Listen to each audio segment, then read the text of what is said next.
Even today, if you tell someone that you're going to live in a stranger's home, it sounds insane. Mona Gandhi, from software engineer to founding member of Airbnb's legendary growth team, Mona has been a driving force behind scaling one of the world's most iconic marketplaces. I started at Airbnb in 2010. We were very small. I was the first female engineer, and there were a total of 8 engineers. By the nature of having 8 engineers, everyone owned one vertical. Mona didn't just grow with Airbnb, she transformed it.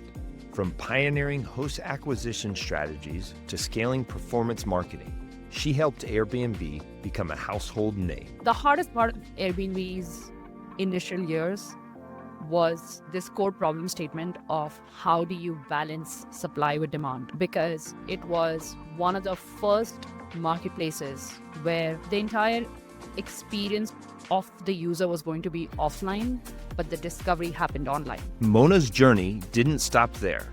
After 7 groundbreaking years at Airbnb, she took her vision for growth and innovation in a new direction. She founded Upraise, a platform empowering aspiring product managers and leaders to upscale and succeed. For 20 years, we've been told that whatever the question is, you have to write the answer and write the longest answer you can. But product management is the exact opposite. You have to find the right question to answer, and then you have to find the most succinct, articulate way of answering that. Her insights, unparalleled. Her perspective, game-changing. Her approach, a masterclass in breaking down the most complex challenges. The fact that you think your milestone is shipping and not driving adoption, there's a difference between good PMs and great PMs. I think they're relentless. They just keep going. They iterate on it. They measure, they figure out what's working, what's not working. And from there on, sometimes you find a big win. In this episode, Mona takes us behind the scenes of Airbnb's rise, the lessons she's learned, and how she's redefining the future of product management. Whether you're a product manager, an entrepreneur, or someone inspired by bold ideas, you won't want to miss this conversation. Mona Gandhi is here to inspire, challenge, and teach us all what it means to lead with vision and purpose. All right, everyone. I'm super excited about today's podcast. We have Mona Gandhi. She was a founding member of Airbnb's growth team where she spent over 7 years. Now she is the founder of Upraise, which is a platform that helps aspiring PMs and product leaders upscale. Thanks for being here, Mona. Thanks for having me, Aakash. I hope you're having a good time in India. Loving it. So we have to talk about the hot topic of the day in product management, which is Brian Chesky, since he spent so much time at Airbnb. Yes. Why do you think he had to go founder mode and change the PM role so much? Yeah, I love the term founder mode, although I feel like it's a little bit of a misnomer. It's not just applicable to founders. I think what he meant was just getting into the details and not being sort of a helicopter manager. But I think that the reason to get into founder mode is to be able to connect more dots and provide the context that you uniquely have because you have a vision. You've seen through all the experiments that have gone through the company. You know what has worked previously, what hasn't worked. And you also have external context on what is happening in the industry. So you are uniquely positioned to connect more dots than a lot of other people are. And if you are able to get into those details, I think you can reduce a lot of work that you already know may not get the results you wanted, or even replicated work. A lot of the times when companies get big, there's actually many teams who are doing some of the same things. And you can reduce that redundancy because you know the details, right? And so I feel that's what he meant. I have seen him do that early on at Airbnb. It was like super focused. We only want to obsess about this one metric. We want to ensure quality. I remember between 2013 and 14 when the company was really scaling fast. He was really obsessed about quality. We had a term called magical trips, which was very vague. This episode is brought to you by Adio, the next generation CRM. Imagine a world where your CRM is powerful, easily configured, and actually intuitive. Adio makes that a reality. As I've profiled in the Product Growth newsletter, setting up Adio takes less than a minute, and within seconds of syncing your email and calendar, you'll see your relationships in one place, enriched with valuable data, including things like relationship strength. ADIO lets you build Zapier-style automations, create powerful reports, and works for any go-to-market motion, from PLG to sales-led. ADIO is designed for the next era of companies like yours. And companies like yours shouldn't have to deal with inflexible, one-size-fits-all CRMs. Join industry leaders like 11 Labs, Replicate, and Modal. Head to adio.com/product growth and you'll get 15% off your first year. That's attio.com/product growth. This episode is brought to you by Explo, a game changer for customer-facing analytics and data reporting. Are your users craving more dashboards, reports, and analytics within your product? Are you tired of building it yourself? As a product leader, you probably have these requests on your roadmap, but the struggle to prioritize them is real. Building analytics from scratch can be a time-consuming, expensive, and challenging process. Enter Explo. Explo is a fully white label, embedded analytics solution designed entirely with your user in mind. Getting started is easy. Explo connects to any relational database or warehouse, and with its low-code functionality, you can build and style dashboards in minutes. Once you're ready, embed the dashboard or report into your app with a tiny code snippet. The best part? Your end user can use Explo's AI features for their own report and dashboard generation, eliminating customer data requests for your support team. Build and embed a fully white-labeled analytics experience in days. Try it free at explo.co. That's explo.co. But it was clarified in like really small metrics. He really broke it down. And I think that's probably what he meant by founder mode. So I think his point of getting into founder mode is just how does the company that large keep moving, keep making progress, work on the right thing, and he be the enabler of that because he just has a lot of context. So the other part of founder mode, I think you talked to the nice part of it for PMs. The other part of it was when he said, we got rid of the traditional product management Yes. function, Yes. where he basically, I think what he said is like product managers have to take over product marketing and they That's have to right. do more of that skill set. Why do you think he felt that way, that like we have to get rid of traditional product management? I think that, one of the, I think this notion of having a product team or not having a product team, or the traditional role of product management, I think is also dependent on the evolution of the company. When you're early on, typically the founder is the product manager. When you start to scale, get to PMF, go a little bit beyond, you need product managers to become the glue between, having a vision and working with engineering design, the traditional things that a PM does. But I think at the stage at which a company becomes a noun or a verb like Airbnb is, I think a lot of what gets built are optimizations of existing features. And a lot of the focus has to be on how to drive adoption and how to move metrics that are already at a very large scale. And so I don't think a product manager can limit itself to just thinking about what the feature is going to do, or how are we going to actually implement it from a technical perspective. But I think it also has to think about adoption. I think Apple has been doing that for years. Apple traditionally has not had a product manager role. They always, if you look at their website, look at their career site, they always, advertise it as product marketing manager. I think it's some of the same philosophy. I think Airbnb today is very well known. It's not like there's anything obviously broken. All the features exist. But how do you actually take it to the next level where everything you build, you also think about adoption? And so I think it's a good thought process. I think in general, everybody should. But as the company evolves, there are many different types of problems to solve. I think at the evolution that Airbnb is today, I think adoption is probably the key of everything they drive and move forward. So what really changed inside Airbnb when he made that shift? I think, Airbnb used to have a lot of product folks that used to support performance marketing, for example. I think Airbnb completely stopped performance marketing. They moved all their marketing budget to brand marketing, which totally makes sense because no longer people are searching, or we have to, Airbnb has to actually spend money to show up in search results when people are searching for something specific about stays. Most people search Airbnb in by Dell Tokyo, etc. So the intention is pretty clear. I don't think performance marketing makes sense at this point. Most of the budget spent moved to brand marketing, and I think that was one of the shifts. And so a lot of the brand initiatives you do are likely going to be offline or off, right? It's going to be the billboards, it's going to be the TV ads, it's going to be a lot of other things. But how do you then tie it to the feature set or the products that you're launching, right? Which is where the product marketing manager role comes in. So I think that was one large shift that they made. A few of my friends who still work there, for them, they basically started working way more closely with brand marketing than they did before. I think that was the biggest shift. Got it.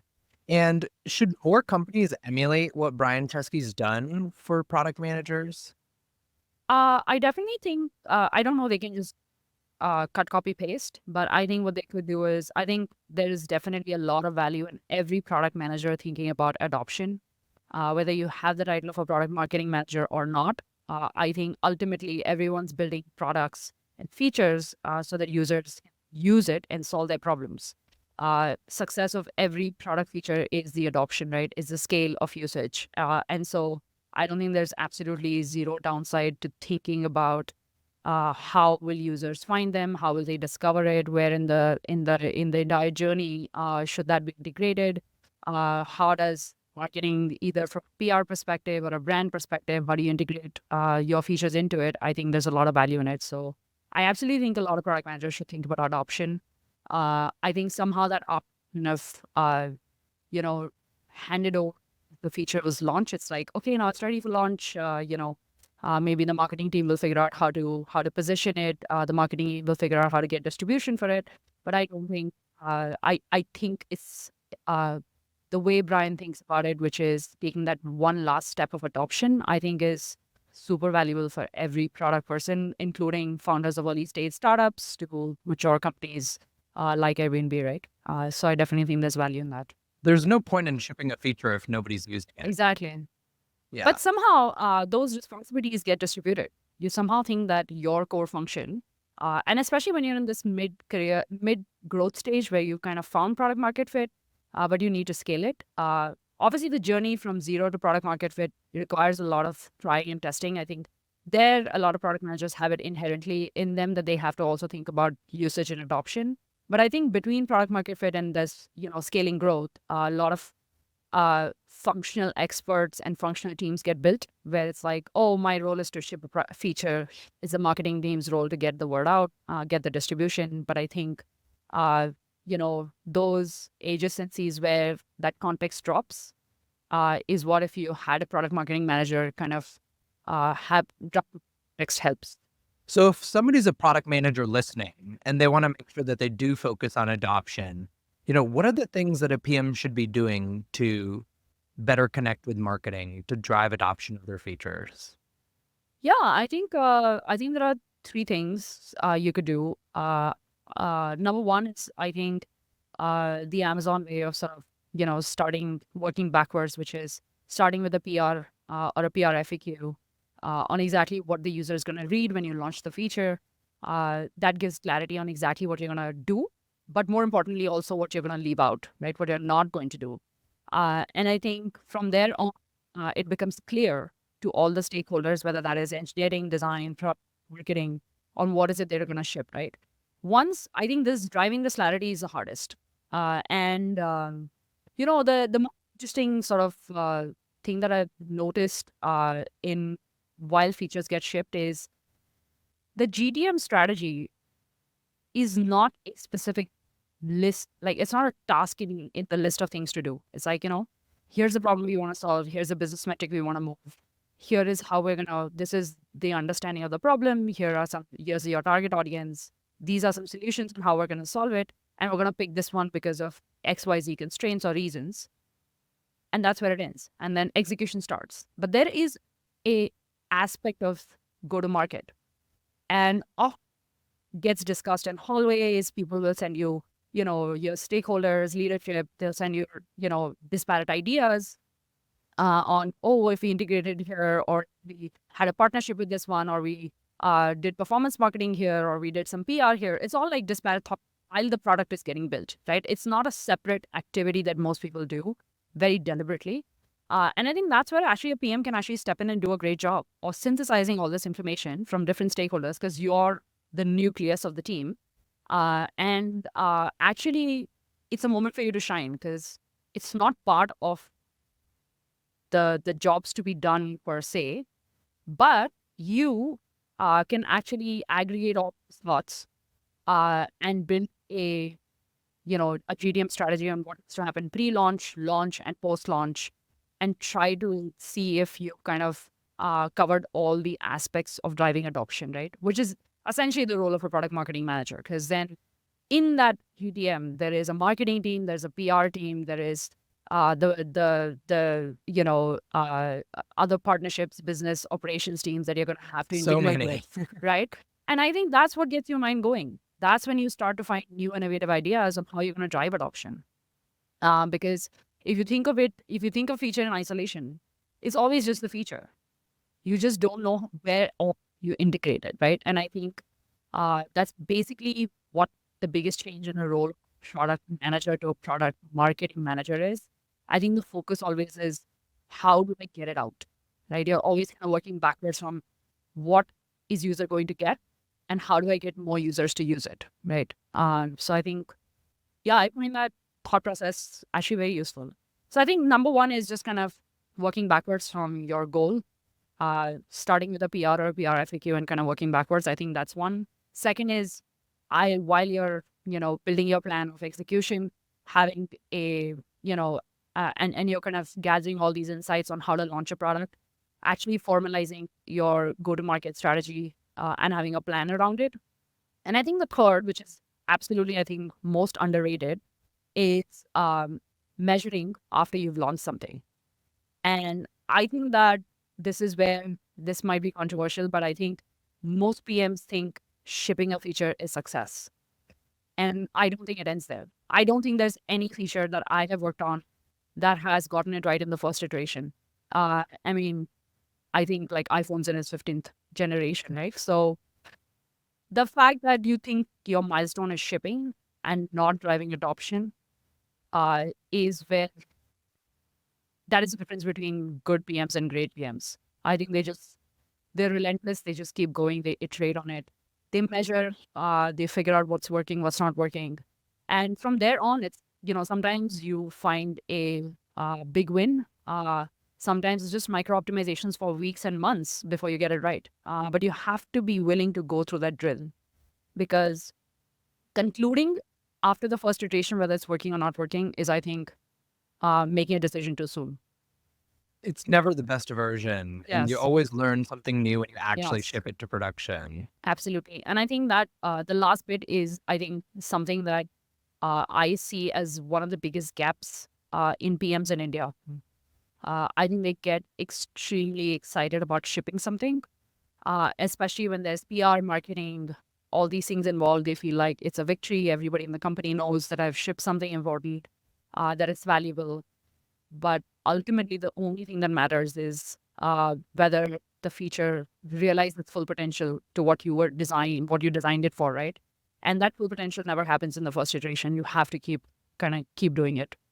And I think, I think I see that being a bigger gap here in India compared to the valley where I worked here. Yeah, I think it is also in the US, though. It's just that the core tech companies, the companies that grew up as tech companies, that's how PMs operate. But when I go talk to banking PMs or healthcare PMs in the US, they have a similar problem. Yes.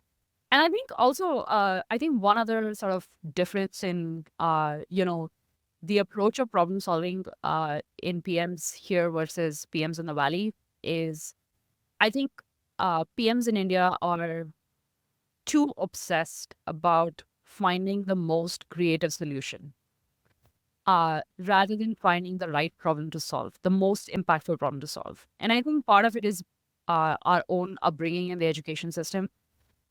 Since I don't know if you were, I'm guessing you've always lived in the U.S. But for the first 20 years of my life, I did all my undergrad and my primary education here in India. the success of whether you're doing well or not, the indicator of whether you're doing well or not is your test results, right? And in your examinations, you're already given the question. All you have to do is answer.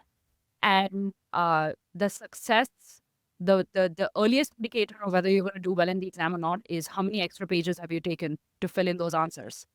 Basically, it's a signal to say, hey, you know a lot more than, and you're able to write a lot more and express yourself, right? But unfortunately, product management is the exact opposite.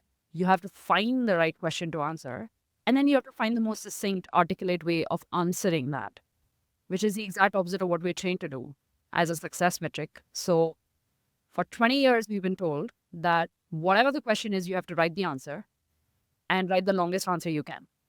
And so it takes a lot of unlearning to ask the why. Why is even an important question to answer? Why is this an important problem to solve? You know, anyone in the team will come up to you and say, hey, this isn't working. The user was complaining about this. Oh, I think if we did it like this. Or did you see the competitor do that? Oh, it's very creative. They're launching this podcast. Or it's very creative. They had this partnership. It's very easy to get enamored by that and want to do the things that drive their attention. But is it really solving any business metric? I think unless people pause and think about it, I think the default mode of operation of product building in India is a lot of reaction, not proaction. It's a lot. It's a lot less deliberate on where you want to focus your energy. And I think there's a clear distinction in the companies that do really well. They have this culture of deliberation. There is a process of, you can't just start working on anything random. There's a reason. You have to be able to justify what business metric is it going to move. Why is it important to solve? What is your estimated impact? How are you going to get there? What kind of resources do you need to even have those resources? Is it going to give us any strategic benefit long term, right? These things are forgotten in a lot of companies. I got very lucky, honestly, to have worked at 4 startups before Upraised.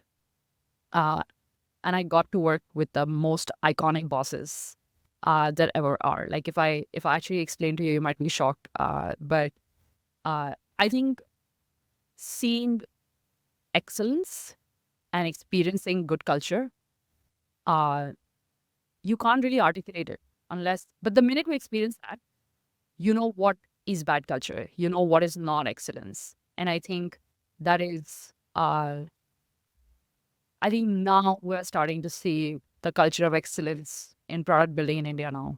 I think if you ask me, even when we started Appraised in 2019, when I was doing growth for Airbnb in India in 2015, a lot of product building was just very functional, utility driven, right?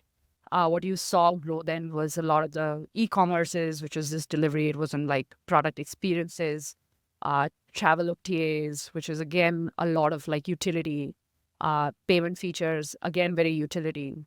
But now you're seeing a lot more experiential products where the experience, the design, the feel, the aesthetics, they all matter a lot. So I think that evolution has been very interesting to watch.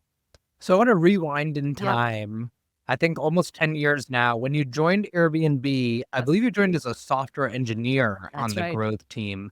And I think then it was called the acquisition team. Yes. So take us back to that period. What were the big wins of the acquisition team in that period at Airbnb? Wow, we're going to have to rewind quite a bit. So I started at Airbnb in 2010.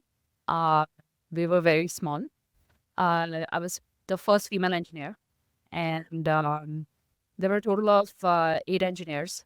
By the nature of having 8 engineers, everyone owned one vertical, right? So somebody owned all of search, somebody did all of payments, somebody did all of infra, somebody did all of growth, so on and so forth. So prior to Airbnb, I used to lead analytics at a company called Aputure. Aputure got acquired by Google, and then I decided to not join Google and then join Airbnb. I actually quit in the middle of my orientation, which is another story. But anyway, so Wait, actually, can we hear that story first? Aputure was a contextual search engine. Today the thing that you see, the Google web search inside websites, that box that is powered. That is what Aputure used to be. So it was a novel idea back in 2009 when on any website you could basically highlight a term and it would have a pop up. It would pull all the information from the internet in the context of what you were reading. And so you didn't have to go to Google and explicitly search for it. And so we did 1 billion page views. Google started to kind of notice it and then acquired Aputure. As part of the acquisition, we all had the opportunity to pick the teams we wanted to be a part of. I'd always been in startups. And so when I got to Google, they told me I had 6 months to figure out whatever I wanted to do, whatever team I wanted to be part of. I had the privilege because I came from an acquisition. I could be part of the Chrome team. I could go in any part of the Chrome team either. So when I basically looked at people's calendars, it felt like, oh my God, like it's packed for 3 months. I'm not even sure how I'm going to get a meeting in, right? And I was running at 60 miles an hour. I lived in the valley because I wanted to learn fast, not because I wanted to. I was away from family. I ultimately, at some point, wanted to move back to India. So I wanted to optimize my learning curve. Luckily, I had no student debt, so I didn't have any serious financial commitments that I had to, have to have a fat paycheck. I had the ability to take my risks. So I decided to, when they said I had 6 months, I was like, oh my God, I don't know what 6 months, because I'd worked at startups which had gone from zero to like 50 million in revenue in like a year. And like 6 months felt like a lifetime to figure out what I'm going to do. And then at the same time, a common investor between Aputure and Airbnb introduced me to Nate, who's the founder at Airbnb. I was this H-1B student. There was this, do not talk to anybody while this acquisition conversation is going on. Please do not say anything. So I was like, oh my God, like, I can't talk because I was freaked out. My visa is going to get canceled. And so when the acquisition went through is when I started talking to Airbnb. And then, within my first 3 conversations, I basically had the offer. I loved, like, the raw smartness of Nate is like unmatched. His superpower is taking the most complex problem statement and breaking it down into such simple things that it instantly feels achievable. And it was like even if even today, if you tell someone that you're going to live in a stranger's home, it sounds insane.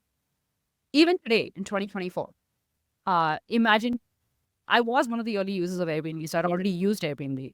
When you grow up and you read Silicon Valley stories, you read about like startups getting started in these garages, and then you invent something and then you get acquired and your life is all great.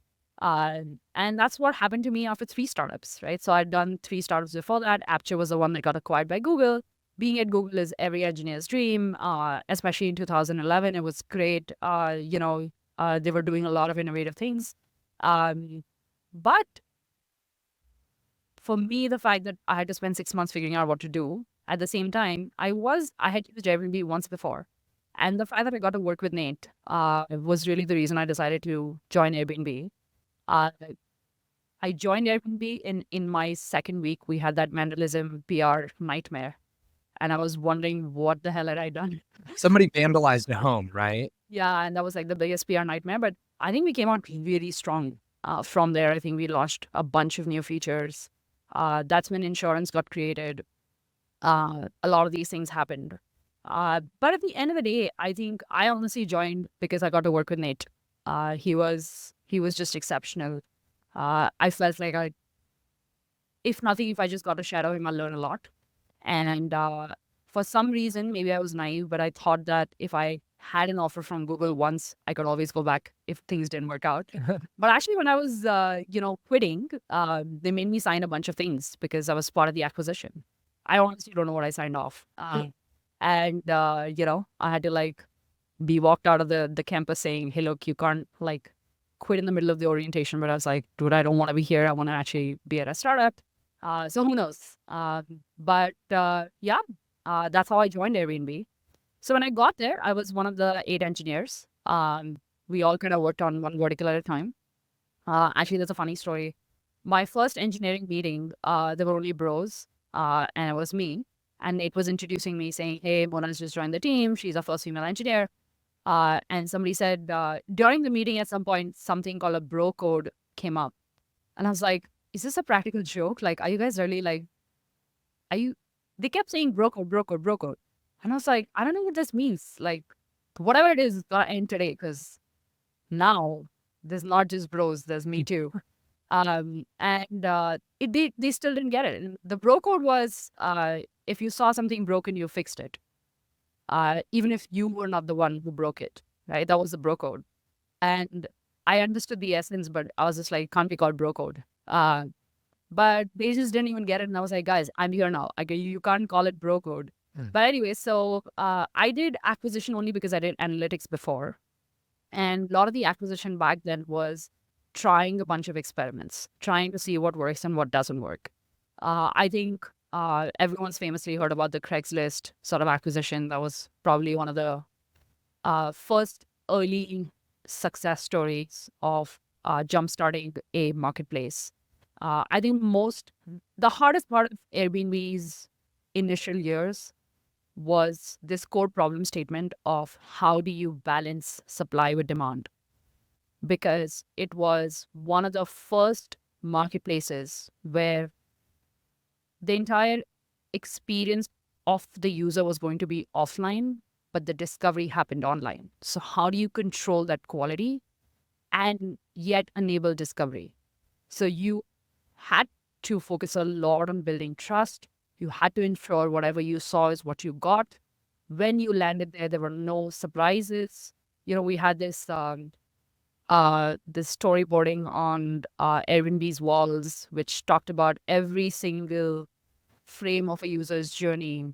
And there was one which was very important, which was that moment of truth, right? When you open that door of an Airbnb and you walk in and you're like, most people travel once or twice a year, right? Like they dream a lot about that vacation. They have all these things they want to do there. They really look forward to it. There's a lot of hype about what my vacation is going to get me. And then when you open that door of an Airbnb, is it what you booked, right? So a lot had to go in, and it required. So the core problem statement for the acquisition team was just how do you balance the supply and demand, and where do you focus your effort first? And I think a lot of experiments were done before we got to the point of saying there are two early indicators and two metrics we're going to really obsess about. First is we're going to focus on host acquisition before we do guest. So supply is more important than demand. It wasn't as intuitive as it is today, right? If we have good supply, there are faster ways to drive demand. Things like performance marketing, referral, getting people to write content, PR, those are all levers you can use. But if you don't have supply, there's nothing you can do with the demand. The demand is going to come in churn because the next thing they're going to do is they're going to go on Google and look for a hotel because that's their default mode of operation. And so for the acquisition team, which was called the acquisition team back then, it's now called the growth team. The problem statement that we only really focused on was ensuring that supply and demand was balanced. If we spent money acquiring supply, but we didn't have demand, there's no bookings, there's no revenue, that cost is lost. If we had good supply, but if we had driven performance marketing to drive demand, but the supply quality was bad and we weren't getting bookings, again, money is lost, right? So how do you ensure that that equation is always balanced? Equilibrium. That's right. And it's super hard because the fundamental challenge was the number of transactions per user every year. Most people booked one Airbnb a year. So how do I run supply and demand with that high duration of a sales cycle per se, right? So where to find early indicators? So that's where a lot of experimentation went in understanding what was the correlations of behavior between somebody coming to the website, somebody trying to search, somebody doing an open search, somebody doing a search on location, somebody doing a search with dates, et cetera, to figure out whether we found the right demand to performance marketing. Is it high quality? Uh, is there any intention to convert? So can we expect any revenue from this user? Can we expect to give any revenue to our host, which is ensuring that they don't churn out? Because imagine you've hosted, you've spent all this time and effort into becoming a host on Airbnb, and for 3 months there's no booking, right? You're going to lose touch. Yeah. You're going to be like, okay, this is not working, and you're going to churn out. But you spent 3 months to acquire this person. You try to engage them for 3 months. 6 months of effort has basically gone waste.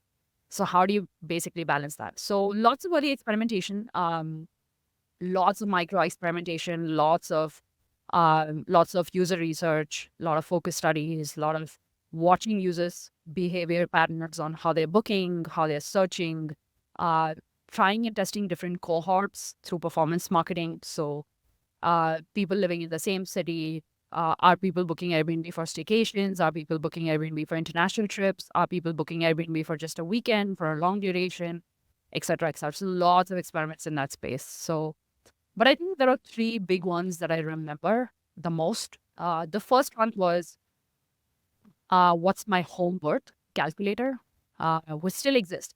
So if you want to become a host today, you can go to Airbnb, and the minute you land on the hosting page, the first thing you'll see is you can tell them the location that you're in and what are you looking to rent. So is it one bedroom with one attached bathroom, et cetera, et cetera. And based on your geography and the density of Airbnbs around you, it will give you an estimate of how much you can make as a host. And that became a great acquisition source for us, a lead generator on who is interested in becoming a host. I think that was one great experiment that I think the calculator has lived from 2011 to even today. The second one was the referral program. I think there's a lot of variations of the referral program that we've done. But I think this ability to drive trust because you're getting referred or you're getting gifted the joy of travel from your friend kind of change the dynamics of it. I think the third one that I remember very clearly was early on, we had to focus a lot on sin safety because, like I said, what you see is what you get, right? And that anxiety, what you see is what you get, is not just for the guest that, when I open that door, is the bed looking the same way? Is the apartment as clean? Does it have the bathroom that I expect it to have? It's not just that. It's actually also for the whole. Right. Am I getting the guests that I promised, that I saw, that I verified, right? I want to ensure that if Aakash booked the Airbnb, Aakash is coming to stay. It's not any random, right? Because that's a risk. So what you see, what you get is actually both for the guest and the host. And one of the earliest acquisition features, which I think really helped us, was signing in with Facebook. So you got a lot of trust markers because Facebook did a lot of groundwork on not letting you create random Facebook accounts. They verified your, Facebook was one of the first social networks where identity and who you are had to be very explicit. People had to say what university they went to. They had to talk about, they had to verify their email address. They had to verify their photos. You could see exactly who the person is. But getting people to sign in with Facebook was very difficult because people felt like they were giving away a lot of their data. Yeah. So we did a lot of experimentation to actually increase the sign-up rate with Facebook.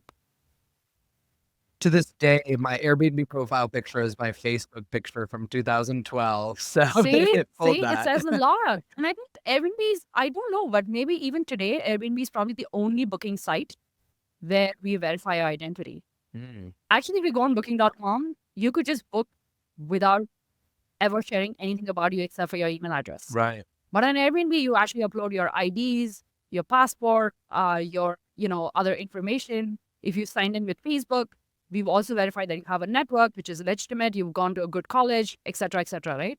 That is what is the foundation of fundamentally for growth in Airbnb. I think that is the biggest differentiator, and it has such large network effects because it's just inherently builds trust in who's coming to your house, which then obviously if you have a good experience, you also have great word of mouth and referral, and then that loop just keeps compounding.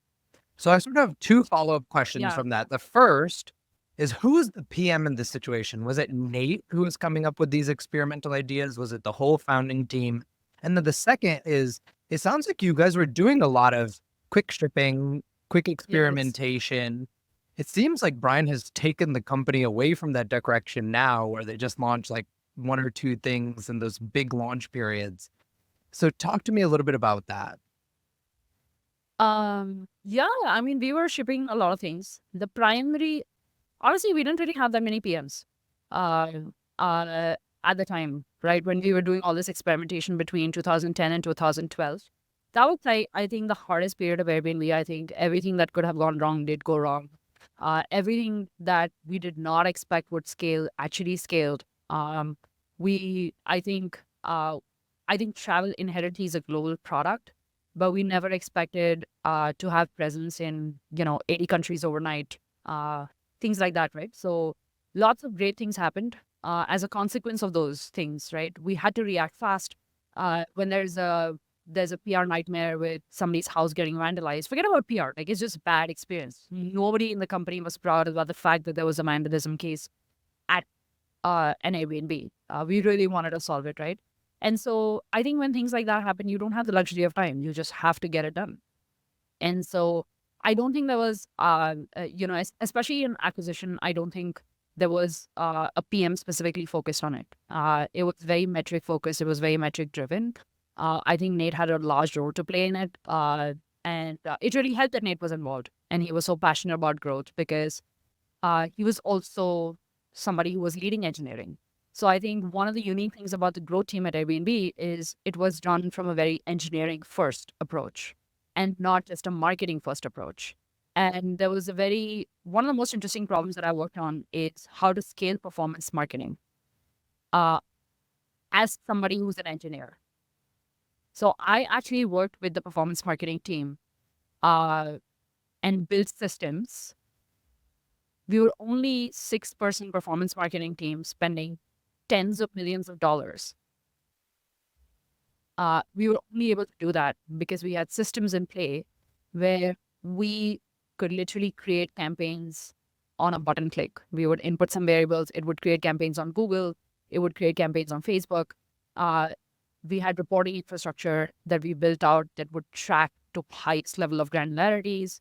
We would understand what the bid strategies were. We would understand how to optimize CPCs, CPMs, all of this with pulling data from different sources, tying it to our transactional data to understand what is happening at the bottom of the funnel and be able to optimize these campaigns at scale with only a 5-person team, managing campaigns in 20 languages.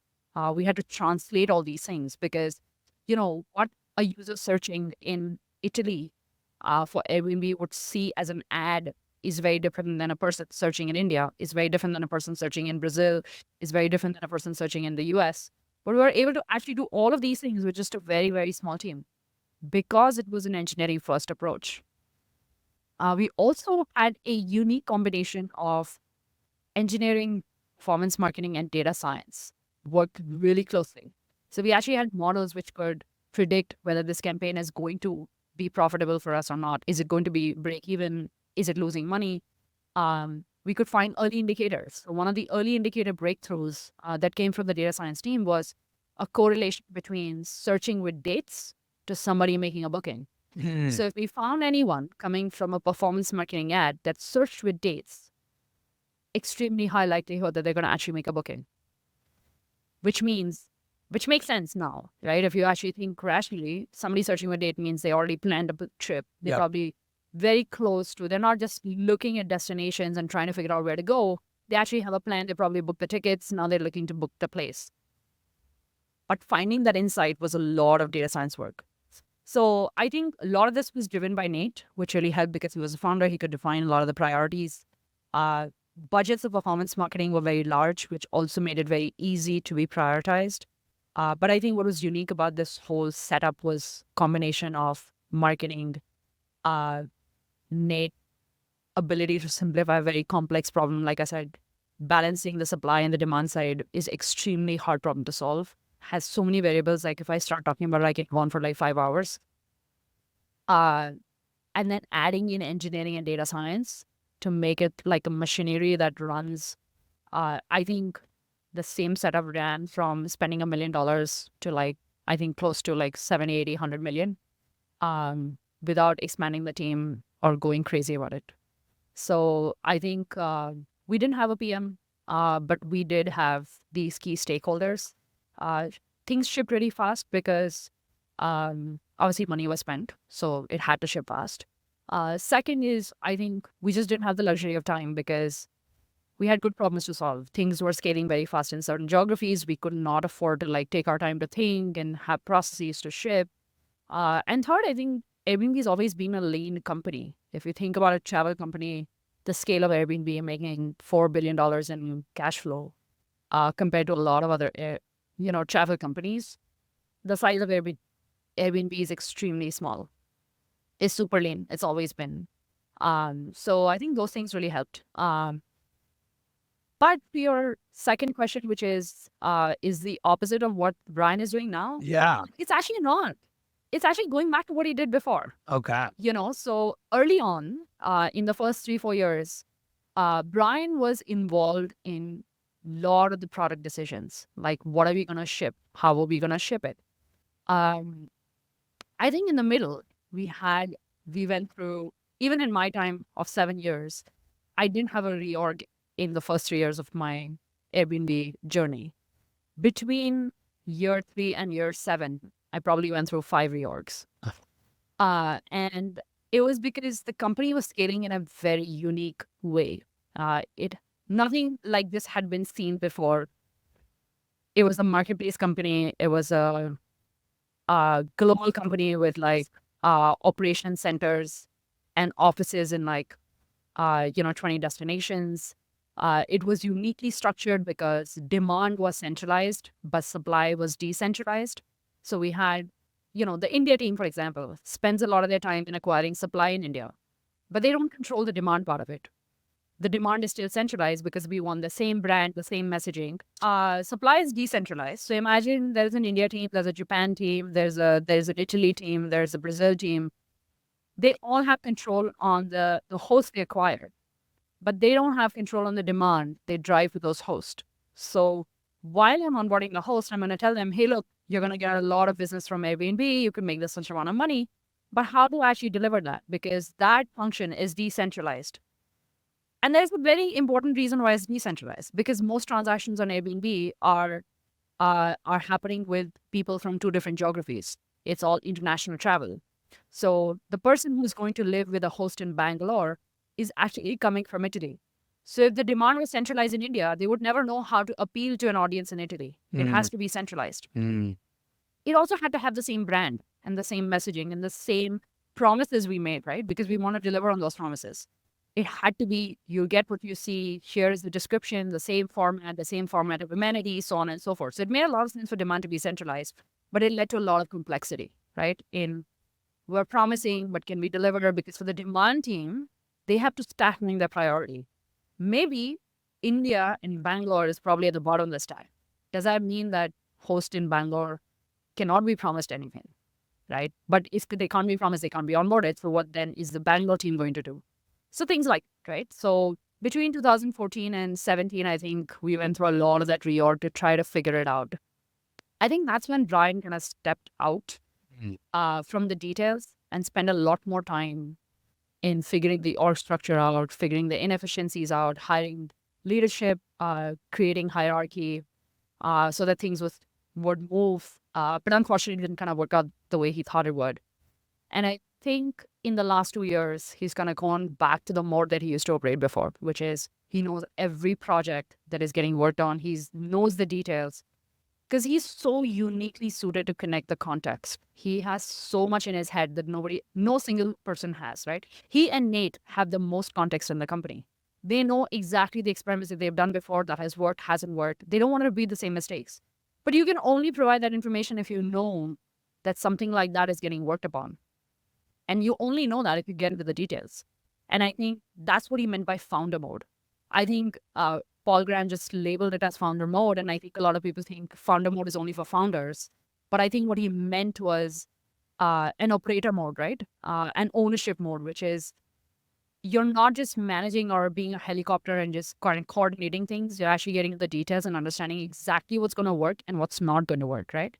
And so I think those are things that have um so said looks like Brian's gone the opposite way where Yeah. he just launches a few things.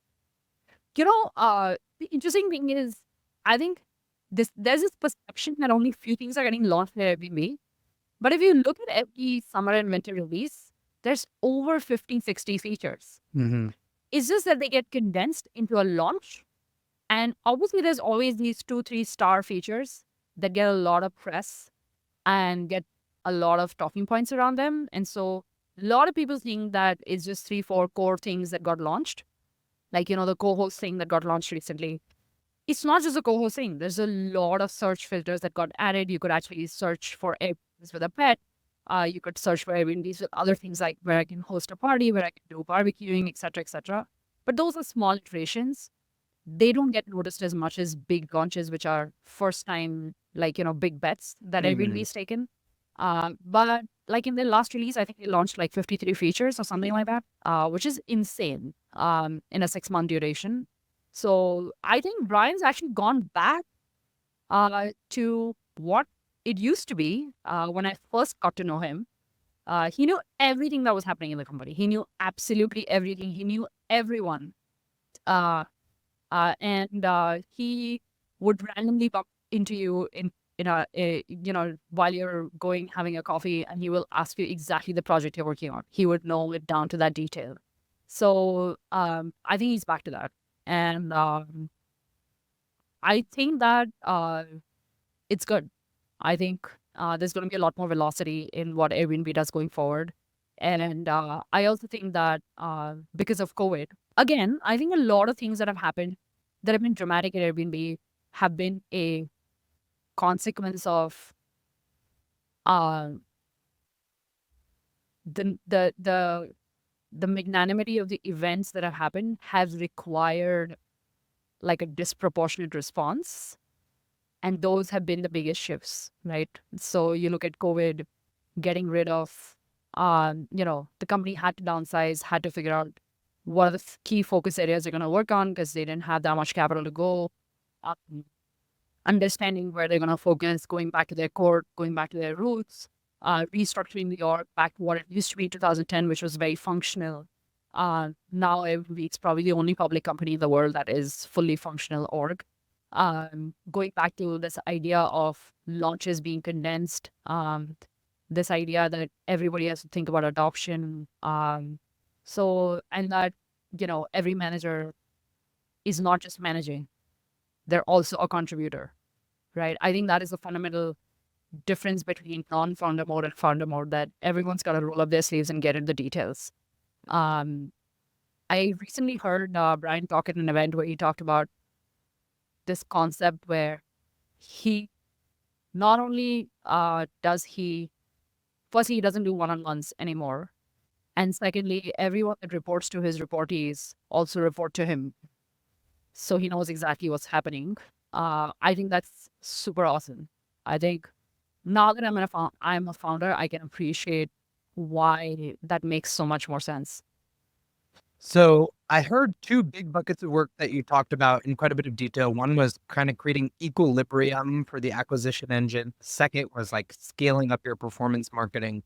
The third I want to hear more about, because I think a lot of people don't have knowledge around this, is localization. Yes. You guys got to 80 countries overnight, but then you had to localize. What are all the elements that are involved in localization?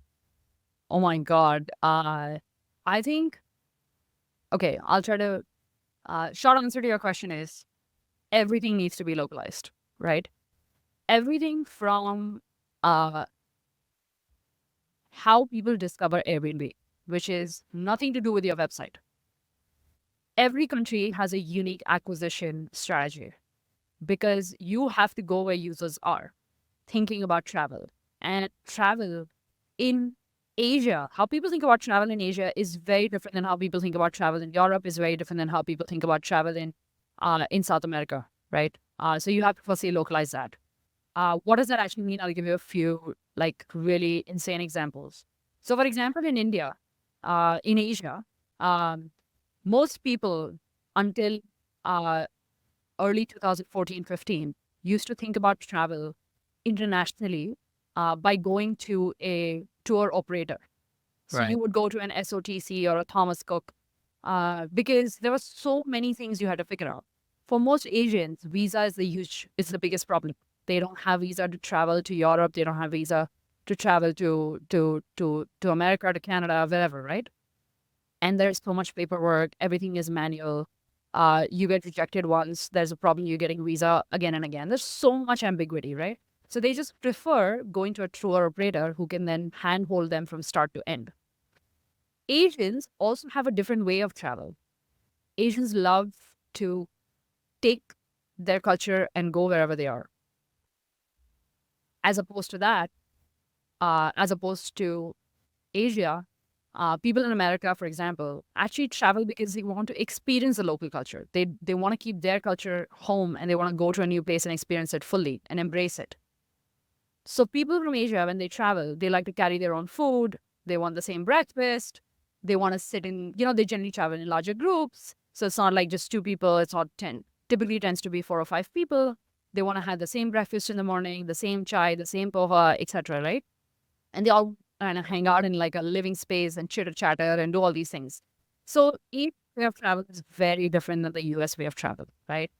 People in US just pack up the bags, put it on, just go every morning. They want to experience whatever's local, right? They want to go to the local cafe. They want to have the best, whatever's local delicacy. They're not finicky about their food. They like to experience. They're more experimentative. They're just more open to absorbing and embracing whatever is new. Asians have that fear. They want to hold on to what they already know, what they're familiar with. So localization begins from thinking and understanding the thought process first.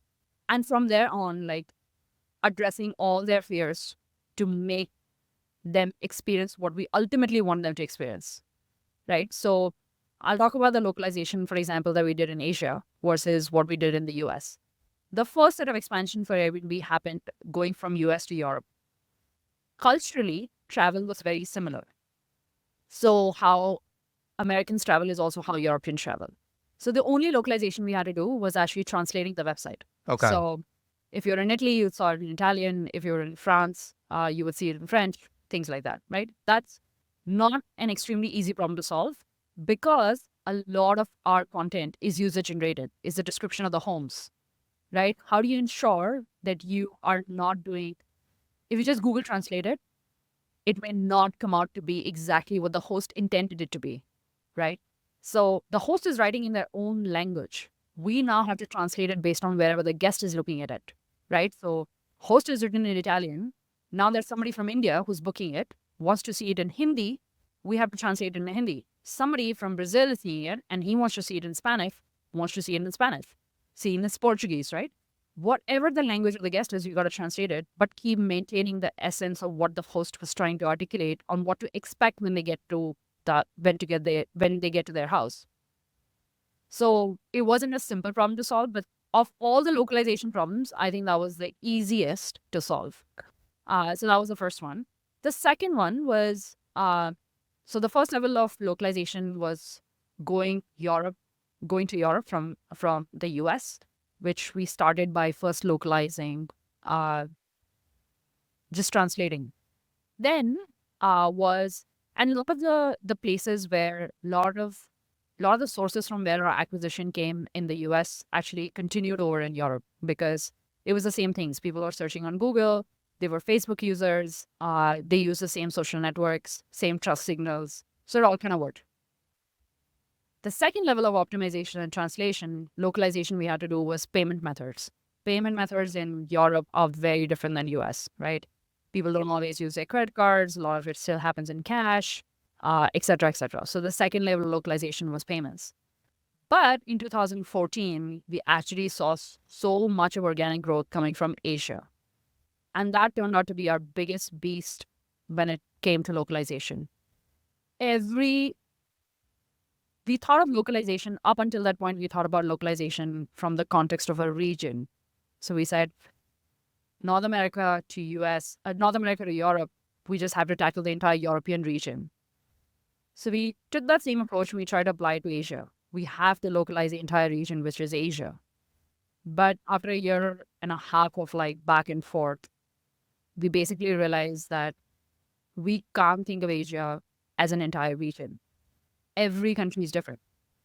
How people travel, where will we discover them? Where can we make them aware about Airbnb? How they think about booking is different in China, is different than Japan, is different than Singapore, is different than India, is different than Australia, right? Every country is kind of its own beast. So the next level of localization was actually integrating into all the different social networks for each of these countries. So we had a partnership we did, partnerships in China with like Meituan, a bunch of these like blogging platforms where people would talk about their experiences. UGC was a very big acquisition channel for China. It was not for the US. We never thought about that. Similarly, in Korea, there was a social network called Naver. In Japan, it was Line. In India, it was WhatsApp. In Australia, it was actually partnerships with Qantas, the airline. So we had to do a lot of different localized acquisition strategies for every one of them. I'll tell you the most insane partnership we did was with Thomas Cook for the Asia region, right? That's where most people went when they thought about their first travel experience. And it would almost feel like Thomas Cook was our competitor, right?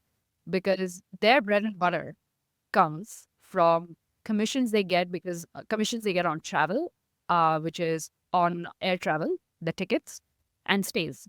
They tie up with hotels. And because they're the affiliate to bringing demand to the hotels pay them some more money. Now, suddenly, Airbnbs, we were replacing hotels with Airbnbs. But the thing is, Airbnb is not available in every city. And it also doesn't have the consistent supply. So because you're a tour operator, now tomorrow you asked Aakash and his family to go live in an Airbnb in Italy. And when they get there, they don't like the place. They're going to call you. They don't have a Hilton to walk down and just say, hey, look, I don't like this. So now Thomas Cook has to solve this problem sitting like 5,000 miles away. So there was a lot of ambiguity, right? And they had to take that risk. But that was one of the most creative partnerships we kind of pulled off. So localization had to be done. When it came to Asia, it was a lot of the acquisition, finding the users where they are, integrating into their user behaviors, existing behaviors, places they thought about travel, and ensuring that a lot of people knew about Airbnb. The second biggest localization we had to do in Asia, which was the hardest problem I have solved till date, is trust and safety. Every country has a different ID. In India, there are 25 IDs. No problem. In India, there are 25 different IDs, right? Everybody had a different version of it. How do you ensure that this ID is real? Verifying that. We actually had a feet on street bunch of people who walked into host homes to understand the address because the addresses are not standardized. So a lot of the trust and safety was one of the biggest sort of localization we had to do. Trust and safety playbook in India, then a different playbook for Korea, a different playbook for China, a different playbook for Japan. And then the last one was payments. Payment methods are different every single place. And Airbnb has an extremely complex problem because typically a transaction involves people from two different countries. So there's always foreign exchange involved. How do you handle volatility in currencies, right? Very, very difficult problem to solve. How do you ensure financial engineering around that? I think those were some very, very hard problems we basically solved during localization. All right. So we covered Airbnb growth in depth. Yeah. Now I want to switch into kind of these career topics on PM. And I want to start with your own story, though, sticking with Airbnb. You moved from engineering to product management within Airbnb. How did that happen? Yeah, so, there was never a really official kind of title on, like I said, for acquisition team, there was never really a product manager.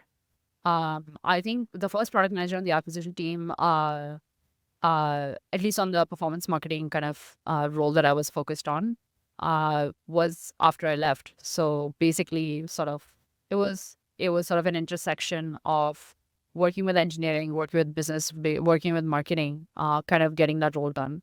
So I never had any intentions of becoming a product manager. I was just doing product related stuff, which required um, and this is where I want to kind of classify. I want to just take a moment to define what, in my worldview, is product management. It's basically just problem solving, right?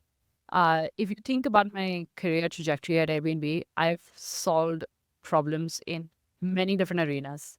I've gone from doing growth acquisition to then working with performance marketing and scaling that to then, in 2014, when Asia and growth from Asia started to take off, I actually moved to India with Airbnb, and I focused on strategic initiatives and growth across Asia Pacific, which was moving to the business side of things, working with brand, legal, payments team, and kind of, all the localization efforts that I spoke about focused on that. So I would say that for me, I've never really obsessed about the title. I think what was unique about my experience at Airbnb was the fact that I got to solve such a broad spectrum of problems. And I honestly think that is what gave me the confidence to be a founder, because I felt like I knew uh, how to work with a legal team. I knew how to work with a PR team. I knew how to work with marketing. I knew how to work with engineers. I still am an engineer at heart. I knew how to work with designers. I had that exposure over the 7-year journey that I had at Airbnb. So I don't think it was intentional. It was planned. It was like step by step. Here's what I did. It just was solving one problem at a time. And the scale, the complexity of the problems just kept growing. And over a period of time, I was able to, uh, you know, like Nate explained, this sort of um, framework of sort of growth in, like, you have to solve higher complexity problems. You have to do them more independently, so higher autonomy, and higher throughput. You have to be able to solve many problems at once, right? And so in my career, I basically kind of kept doing that. And yeah, so that was sort of my journey into my exposure to product management. I think what I would say is the biggest thing that I kind of learned from Airbnb experience was just the because the concept as a nature of the business and the nature of the scale of growth that happened at Airbnb, a lot of the problem solving had to be very nuanced. It required you to think a lot about edge cases. It required you to think a lot about implications you didn't intend. And I think that is also might be a controversial take, but I think I'd say majority of PMs don't think about that. Most product flows are designed for happy flows. They're not designed for sad flows, or they're not designed for edge cases. That's always an afterthought. When an engineer asks you, like, what if this happens? Like, what am I supposed to do? And they're like, oh my God, I never thought about it. And I'll come back to you, right? It's always kind of like, if you look at the flow, you look at the wireframes, you look at the handoff files, it's all like, oh yeah, great. And like, they're going to have a great picture. The profile photo is going to look amazing. And it's, this black and white aesthetic. It's going to be great. But sometimes people don't have great photos. How does it actually look when when you see that? What if a host home is not as beautiful? What if the host home is on a street or a neighborhood that's not as pretty? Like, how do you actually showcase these things, right? So most things.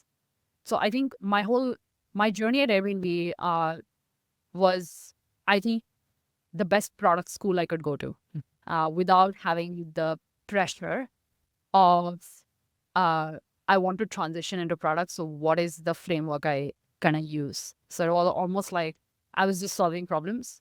The way I was solving problems ended up becoming, and most of the problems at Airbnb were product problems. So just ended up becoming that. And later part of my career, where the 2015 to like 18 at Airbnb, because I had to interface with brand, with PR, with legal, it went beyond product. That was the biggest business layer introduction that I got, right? How do I think big? Because, it's very interesting. I didn't realize it until I didn't have the Airbnb, business card. The Airbnb business card got me access to a lot of rooms. So it was up to our imagination and our creativity on how we would want to solve that problem. Like we could think as big as we wanted.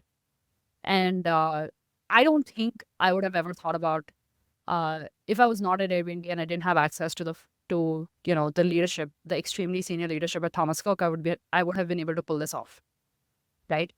Similarly, I also had access to, and I knew the founders at Airbnb really well, which is why I was able to pull it off, right? So a lot of these things I think shaped my product career or my product experience at Airbnb, but I never thought of it as product management.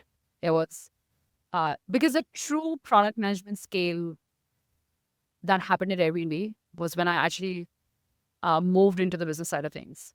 Until then, a lot of what I did for performance marketing team, what I did from a growth perspective, was very much kind of strategic. Here's a business metric. We got to move. We got to scale. So that's basically how it kind of worked. Got it. Yeah. So I know there are a lot of people on Upraid's YouTube channel. So you work with a lot of these people. And I always hear from these people who are software engineers who Yes. they want to more intentionally move into product management Yes. than you did. What is the path for a software engineer to make it into product management? Yeah. I think first and foremost, I think understanding what the role is. I think I'd say that there's at least 30-40% of the folks who are engineers who decide to become product managers do it because they don't want to code. I don't think you can pick a career, especially a career like a product manager, which is full of ambiguity, which is requires a lot of rigor. It's not as glamorous as it looks on the outside. It requires, especially, I think, the category of software engineers. I don't want to generalize, but a lot of engineers love to be by themselves. They wanna solve problems. They wanna have deep thinking time. Generally, are not extremely extroverted. Don't like to socialize too much. And I think if you're a person, if that's your personality, and you're trying to become a product manager because you don't like to code, I don't think it's going to help you because the role of a product manager is very different. So I think first is having clarity on why you want to become a product manager. So for me, that is number one. You should really look deep and hard and think hard and maybe think long if this is a choice you want to make. You don't make career shifts too many times in your life. And especially as a software engineer, you're obviously on a higher pay scale. So there's also financial implications of that, right? So first is clarity on why you want to become a PM. It definitely cannot be because you don't want to code. So that's number one. Number two is knowing what your strengths are and what your weaknesses are. I think because product management also, there's many types of product managers. People that love to do growth typically come from marketing, business, strategy kind of backgrounds, analytics. Then there's technical PMs. These are typically better suited for people transitioning from software engineering to product management because they already understand the tech stack really well. They understand how to work very closely with the engineering team. They understand the details. They can be good thought partners when it comes to the technical details of building a product. So that's the second type of PM. There's also a strategy PM. There's a generalist PM. There's all these different types of PMs, right? So understanding what your strengths are and what your weaknesses are, right? There is no general, everybody has to be great at product sense and everybody has to be great at data and everybody has to be great at communication. These are given. But then there are specializations where you have to shine. And that has to become your forte, right? That has to be something that makes you, that you're better at than most other people. What is that? So knowing what your strength is. I think this is probably also another sort of a thing that most people don't realize. You don't get hired for your weaknesses. You only get hired for your strengths. So I think you should figure out what your strength is and multiply that rather than finding what your weakness is and try to bridge that gap.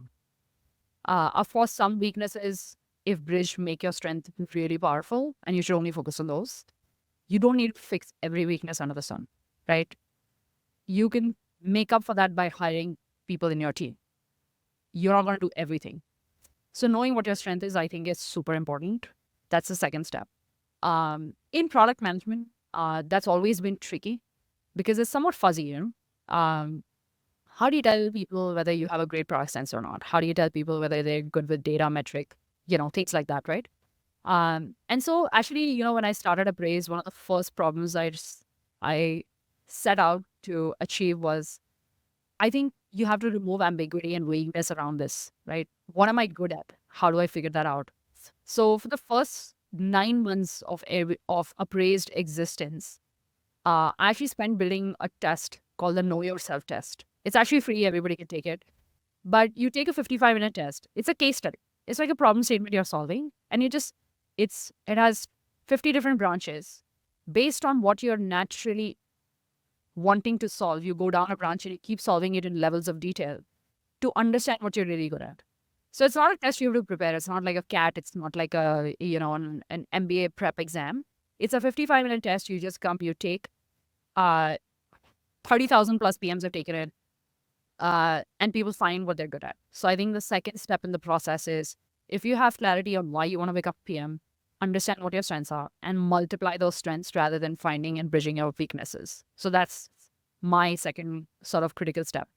I think the third step is, once you know what your strengths are, how do you prove that you have the skills to be hired? Because look, today, traditional hiring requires you to submit a resume. Your resume will have some previous product experience. Product is a role that is slightly vague. It's non-quantifiable, but it's also a highly influential role. You define how and what your engineers and designers are going to work on. And so you're basically going to guide and consume the most expensive resources in your company, right? So every founder wants to get the product hiring right. They want to take the least amount of risk. They don't want to be in a situation where they have a PM who doesn't know what they're doing and gets the engineers and designers working on things that are not impactful, because it's going to cost a lot to the company. It shortens their runway, right? It's a very important metric that people don't understand. And so founders typically tend to be very picky about the PM hiring. And so when it comes to hiring and you want to be picky, you're going to look for some signals of their past work. But then it becomes a chicken and egg problem. How do you become a PM if you don't have PM on your resume, right? I think the only way to break this chicken and egg problem is to actually have your portfolio work speak louder, and make it very clear that you have the skills, even if you didn't have the title. And that requires you to put an effort to solve real problems and go into the nitty gritty as if you already were a PM in that company, right? And look, I know it's hard because you don't know what problems communities are working on. You don't have a mentor who can give you feedback on whether you're going down the right path or not, whether the problem is even worth solving, et cetera, right? And so it's hard, but it is doable. You can do it yourself by surrounding yourself with smarter people, or you can do it through courses that do that, right? Appraise is one of them. We provide one-on-one mentorship to do exactly this. For 15 weeks, a person works with you. We're probably the only platform that has 15 hours of mentorship that you get with a single person and solving a problem from start to end, right? But that is super critical. I think your portfolio must speak about your PM skills if you don't have it on your resume. I don't think there's any way to escape that. And I think the third is, breaking into product requires you to understand what are the right companies to apply to and being able to pitch yourself well, right? Pitch yourself well has multiple aspects. One is using referrals. Do you know somebody at the company who can vouch for your skills? Says a lot, right? As a hiring manager, if Aakash is on my team and Aakash says, "Hey, look, you should hire Lenny," that's great, right? I'm gonna take your word for it. So that's a huge positive signal. Or how you reach out, how you cold message somebody, ask them for a meeting, understand. Or there are people who actually solve the whole problem that the company is focused on, and do some value addition and reach out and showcase, "Hey, look, this is what happens," right? So job applications, and I think this is also one area that people in India really struggle with. And I think part of the problem is LinkedIn, but part of the problem is their own mindset.